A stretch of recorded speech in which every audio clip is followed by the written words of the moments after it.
What if the reason your desire has not appeared yet is not because you are doing something wrong, but because deep down you still see it as something impossible? Good evening, my dear friends. Tonight I want to share with you a truth that can completely transform the way you understand manifestation. It is not another technique, another routine, or another method that you need to force yourself to follow. It is something much deeper and much simpler. It is the feeling of naturalness. The people who seem to attract their desires with ease are not always the ones who work harder, visualize longer, or repeat more affirmations. They are often the ones who have reached a state where their desire no longer feels distant, unusual, or impossible. It feels normal, it feels familiar, it feels like something that already belongs to them. Imagine two people receiving the same amount of wealth.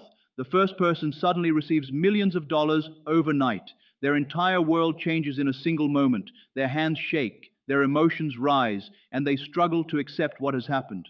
They keep thinking, I cannot believe this is real. I cannot believe this happened to me. The experience is amazing, but deep inside, their mind still sees wealth as something separate from who they are. It feels like a surprise, a rare event, something that entered their life from outside.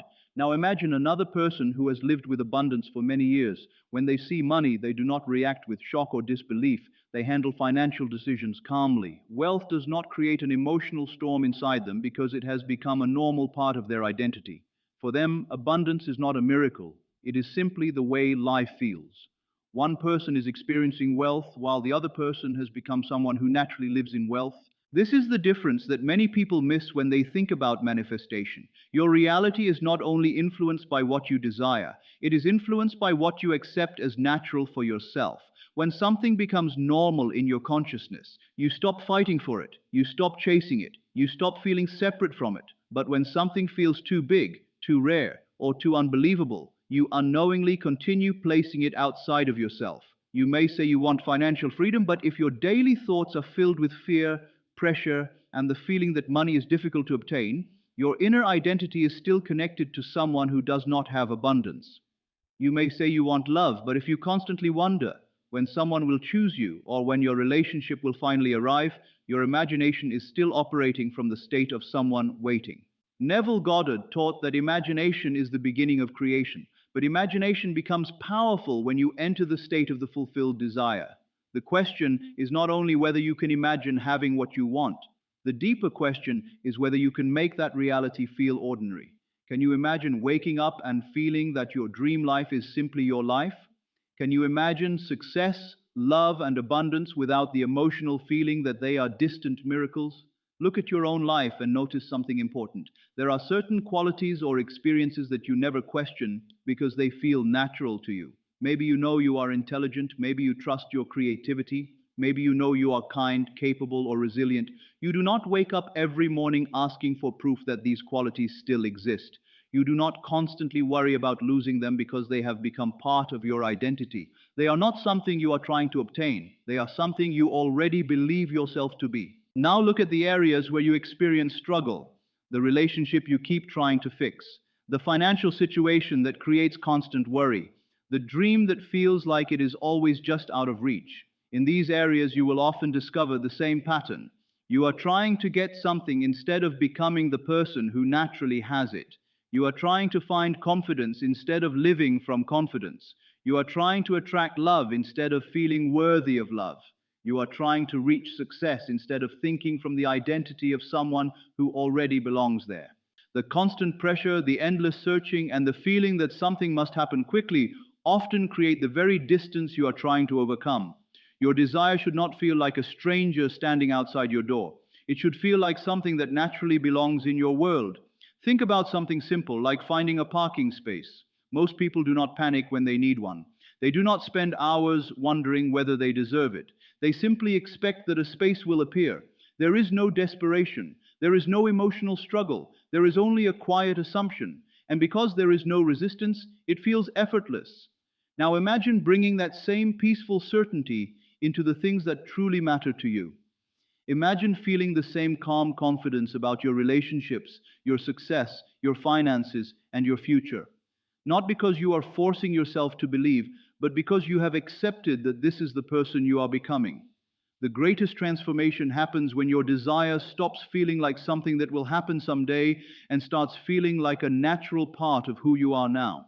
You do not create abundance by constantly feeling like someone trying to become abundant. You create it by entering the state of someone who naturally thinks, feels, and lives from abundance. You do not create love by desperately searching for someone to complete you.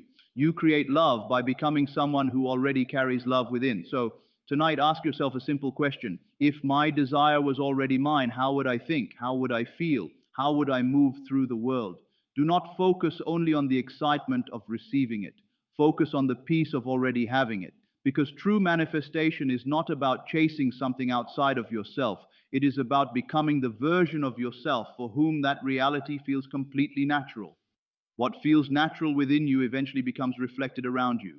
The question is not only, can you imagine having what you want? The deeper question is, can you imagine it feeling normal? Can you imagine waking up one day and feeling that your dream life is simply your life? Can you imagine success, love, and abundance without feeling like they are distant miracles waiting to happen? Look at your own life for a moment. You already have areas where things feel natural. Maybe you know you are intelligent. Maybe you trust your creativity. Maybe you know you are kind, capable, or strong. You do not wake up every morning questioning whether these qualities still exist. You do not constantly search for proof that you still possess them. Why? Because they have become part of your identity. They are not things you are trying to get. They are things you believe yourself to be. Now look at the areas where you struggle, the relationship that never seems to work, the financial situation that constantly creates stress, the dream that always feels just slightly beyond your reach. If you look honestly, you may discover the same pattern. You are trying to receive something instead of becoming the person who naturally experiences it. You are trying to find confidence instead of living from confidence. You are trying to attract love instead of becoming someone who naturally feels loved. You are trying to reach success instead of thinking from the identity of someone who already belongs there. The constant pressure, the endless searching, and the feeling that something must happen quickly often create the very distance you are trying to remove. Your desire should not feel like a stranger standing outside your door. It should feel like something that already belongs in your world. Think about something simple, like finding a parking space. Most people do not panic when they need one. They do not spend hours wondering if they deserve it. They simply expect that a space will be available. There is no desperation, there is no emotional struggle, there is only assumption. And because there is no resistance, it feels effortless. Now imagine bringing that same calm certainty into the things that matter most to you. Imagine feeling that same quiet confidence about love, success, money, and your future. Not because you are forcing yourself to believe, but because you have accepted that this reality is becoming natural for you. The greatest transformation happens when your desire stops feeling like something that will happen someday and starts feeling like a natural part of who you are now. Your larger desires are not difficult because the universe treats them differently. A parking space is not easier than a loving relationship. Financial freedom is not harder because it requires some special permission. The difference is your relationship with the desire. With small things, you usually expect them without emotional struggle. But with your biggest dreams, you often approach them with excitement mixed with fear, hope mixed with doubt, and desire mixed with the feeling of not having them yet. Now look at the areas where you are struggling. The relationship that never quite clicks, the finances that constantly cause low-grade anxiety, or the career that feels like a fight. If you are being honest, you'll see the pattern. You are trying to get these things rather than naturally being someone who has them. You are approaching them as problems you need to solve from the outside rather than as your existing condition. That straining, that desperate reaching to get to a place you don't feel you yet belong, that is the barrier. Your problem isn't your past, your circumstances, or other people. It is your relationship to the desire itself, specifically the fact that you still view it as something special or not yet yours. A woman once approached me after a talk. She was successful, well-dressed, and clearly capable, but she was frustrated. She told me, I can manifest small things, parking spots, little synchronicities, minor opportunities, without trying. They happen every time. But the big things, the relationship, the money, the career, they never show up no matter how hard I visualize them. What am I doing wrong? I asked her. When you imagine getting that parking space, how does it feel? She was confused for a moment and then said, I don't know. I just expect it to be there. It's no big deal. I told her, exactly. Then I asked her how she felt about the big life changing things. I watched her entire demeanor shift. Her eyes widened, her breathing hitched, and she said, I feel so excited. My heart starts racing. I think this would be everything. This would change my life. I told her, there is your answer. She manifests the parking spots because they feel completely natural to her. She expects them the way she expects the ground to stay beneath her feet. There is no emotional charge, no desperate drama, and no need to elevate the ordinary into the miraculous because it feels like a normal part of her life it appears. But with the big things, she has turned them into something so special, so other, that she keeps them at a distance.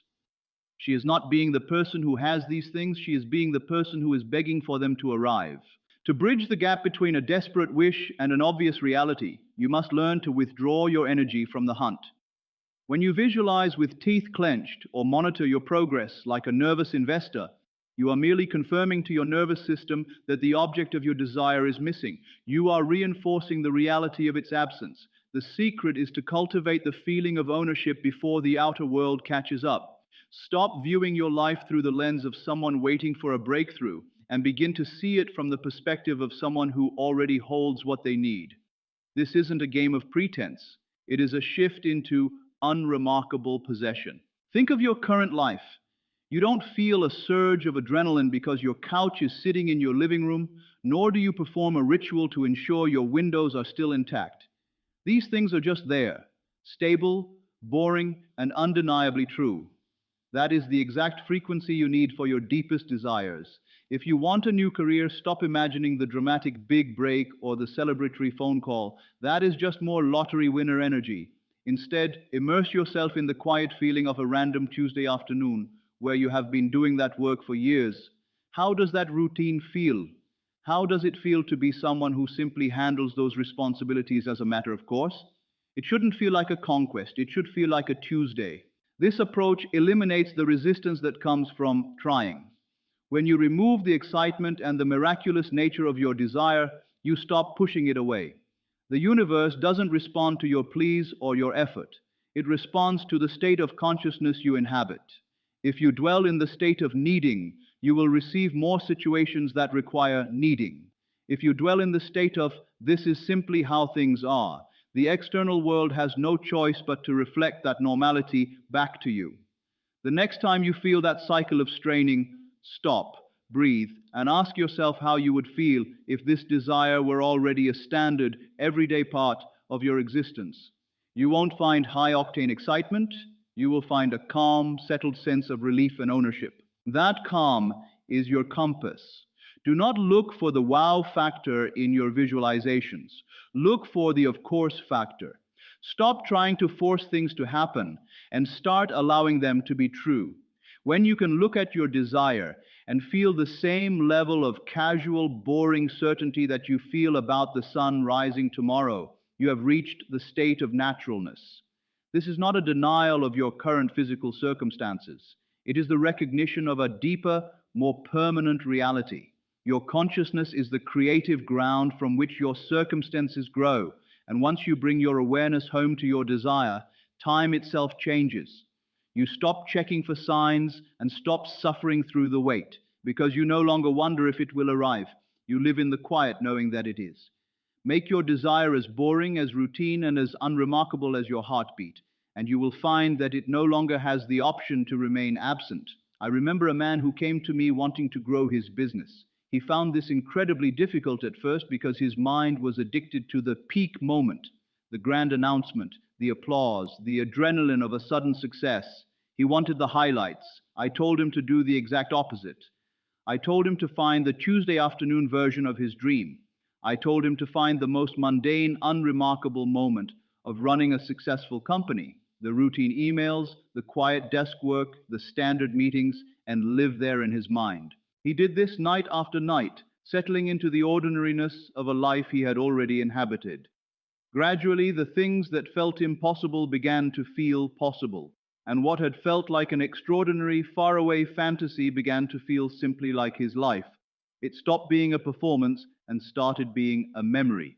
Within 18 months, his small company had expanded into the major enterprise he had been visualizing.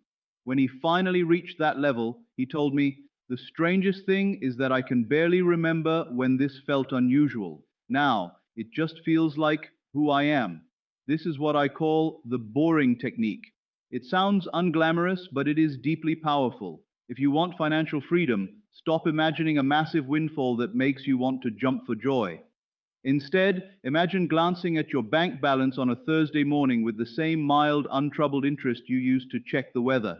Imagine paying a regular bill without the tightening of anxiety in your chest. Imagine buying something simple without checking the price, not because you're reckless, but because you possess the quiet background assumption that the resources are there, just as they always have been. Always have. If you desire love, don't focus on the proposal or the first dramatic kiss. Focus on the quiet evening at home, doing something entirely unremarkable with someone who knows you deeply. Imagine the specific, peaceful ordinariness of being understood. That Tuesday evening quality of a relationship that has been real long enough to be comfortable is the most potent thing you can imagine. I once knew a woman who wanted to move from a tiny, cramped apartment to a house by the ocean. By every logical, conventional measure, it was impossible. Her income was modest, she had no savings, and the homes she liked were far out of her reach. If she had asked anyone for advice, they would have told her to be realistic. But she understood this law of naturalness. She didn't waste her time imagining a dramatic windfall or the moment she received the keys. She found something much smaller and more powerful. She imagined herself making coffee in the morning and simply glancing out the window at the ocean. That was it. No fanfare, no drama, just the unremarkable act of making coffee and seeing the water. She returned to this simple small scene every morning for months. Eventually, it became so familiar that there were mornings, while she was still groggy and half awake, where she would fully expect to see the ocean. When her real, cramped apartment window would register for a split second as wrong, she knew she had succeeded. Within a year, through a sequence of events that looked like miracles to outsiders but felt like a natural progression to her, she was living in that house. When I visited her later, I watched her make coffee and look at the ocean with the ease of someone who had been doing it for decades. She told me, smiling, "I can't remember when this felt unusual. It just feels like where I've always belonged." Some of you might worry that this is just denial, or that you are lying to yourself about your current difficult circumstances. But you have to understand that naturalness isn't a claim about your bank account or your physical location. It is a quality of your consciousness. Your consciousness is the creative ground from which your life grows. Think about when you first learned to read. It felt foreign and impossible, something other people did. But for those who could read, it was simply who they were. Their naturalness didn't deny your inability, it simply described their state of mind. Once you reached that same state of consciousness, reading became as natural to you as breathing. Your desire is the same. It feels foreign now not because the universe is withholding it, but because your consciousness hasn't come home to it yet. The work of naturalness is the work of bringing your awareness home to what is already yours. It's not about ignoring your current life. It is about recognizing the only reality that actually dictates your future. When you live from this place of naturalness, you finally break the prison of waiting. When you are desperately hoping for something, every day that passes without evidence feels like a slow, quiet failure. You check for signs, you worry, you try to fix your technique. The waiting itself becomes a form of suffering. But when something is natural, your relationship to time changes. You don't desperately wait for the sun to rise. You know it will, so you go about your day in peace. You don't monitor the seasons with anxiety, knowing spring will arrive. When your desire becomes natural in your consciousness, you relate to it with that same calm, settled knowing. The universe does not respond to your words or your begging, it responds to the state of consciousness you inhabit. And the state of someone who is not frantically waiting is the state of someone who already possesses. So I invite you tonight to examine your desires.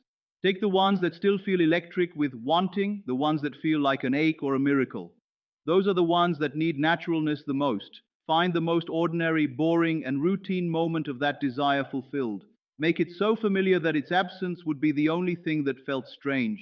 Return to it night after night until the thrill gives way to familiarity, and familiarity settles into the quiet, unargued, of course, knowledge of reality.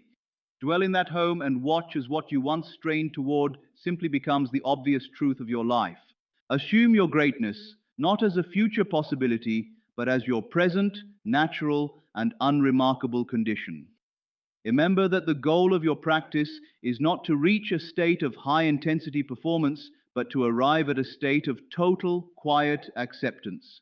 The thrill you often seek is actually a barrier, as it highlights the distance between you and your desire.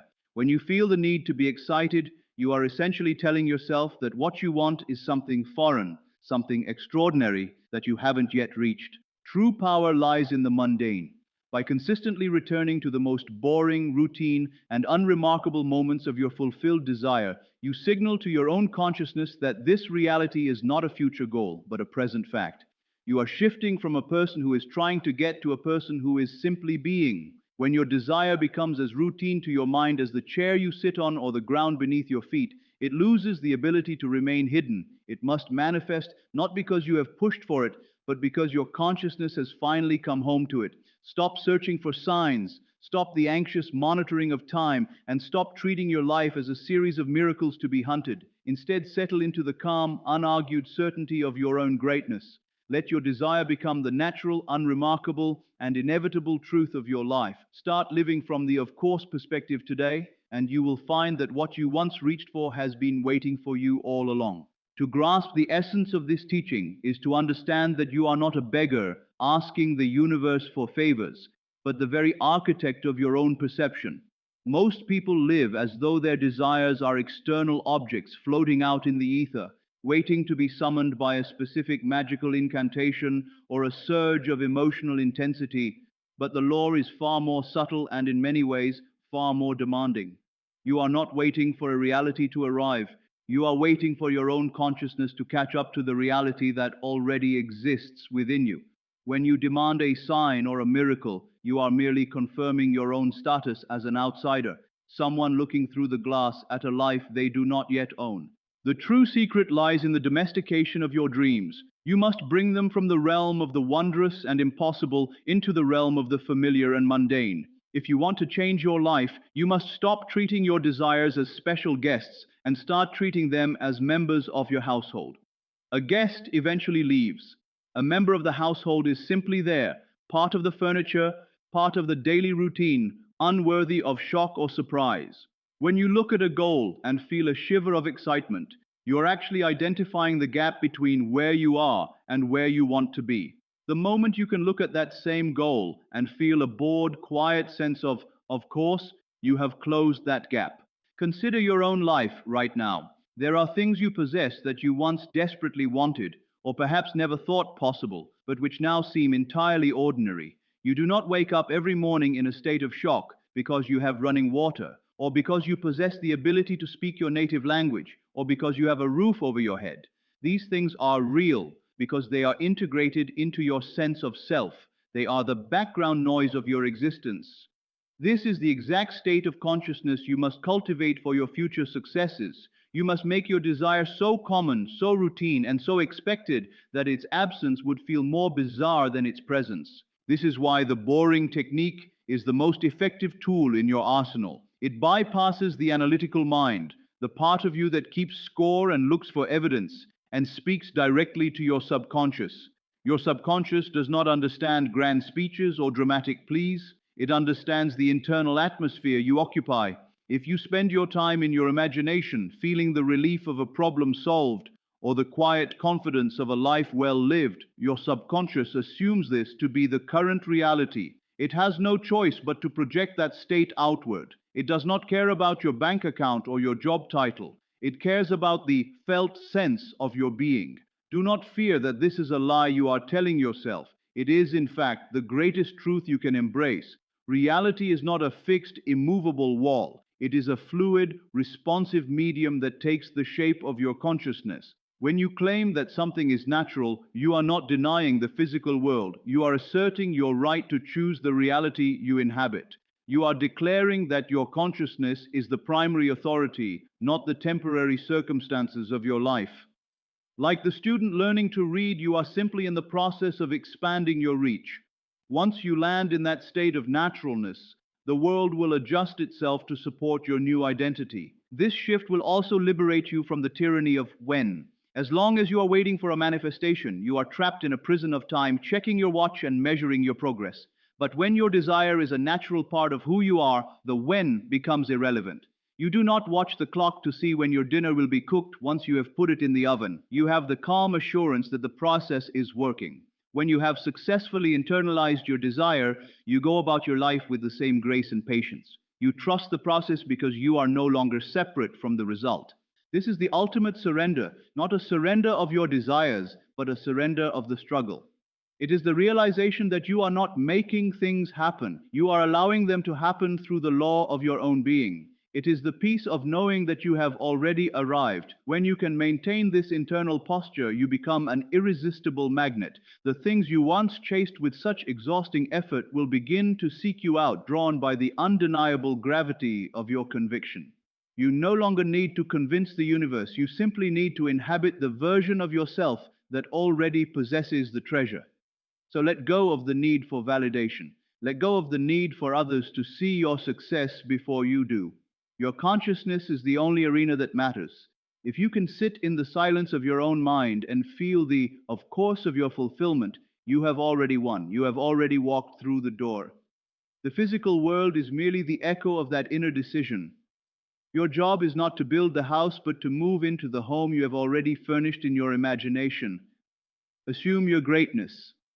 Do it with the casual, quiet, and profound confidence of one who knows that the outcome was never in doubt. Dwell in this state of naturalness and watch as your world unfolds in perfect alignment with the truth you have claimed.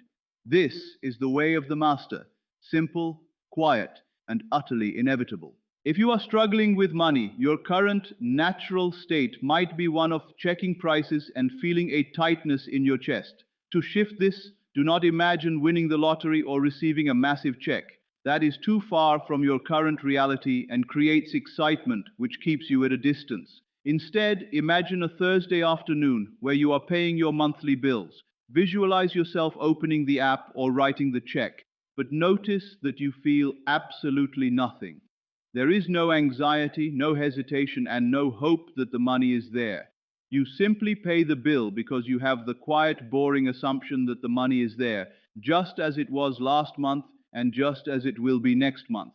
It is not an event, it is a fact of your environment. To understand why this approach works, you have to realize that your subconscious mind does not respond to the intensity of your desires. It responds to the familiarity of your state of being. When you approach a goal with excitement, passion, or desperation, you are subconsciously signaling that this goal is special, extraordinary, or outside of your current